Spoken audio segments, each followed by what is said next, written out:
So each one of us who's in this room, who's listening to this message, out of your belly shall flow rivers of living water.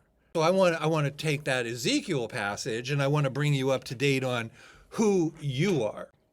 It says that you are the sanctuary, or you don't you know, Paul says in the book of Romans, don't you know that you're the temple of God? Don't you know that you're the temple? So we take that passage from the Old Testament and we see it as a type and shadow, and it tells us in another place that out of your bellies will flow rivers of living water. And that living water is the Spirit of God as the well is being released in an uncapped form or fashion. That water is given to you that you might experience the refreshing or the ultimate and abundant life of Christ, but just as importantly, that you would have something to give. So out of your bellies flow rivers of living water.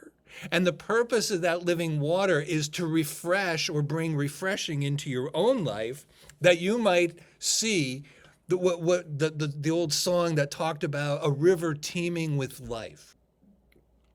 In Revelation, it tells us that the river of life flows from God's throne. So the simple question is, do you have God in? People say, I have God in my heart. So if you have God in your heart, then you have God on the throne. And if you have God on the throne, then the river of life that emerges from your body and your being is coming from the throne, which is where God sits, that we read about in Revelation. And it talks about eternal healing and abundance. So each one of us who's in this room, who's listening to this message, out of your belly shall flow rivers of living water. If you don't believe that, it doesn't mean that God's not truth. It's just saying you haven't awakened to the truth or the awareness of what God wants to do in your life.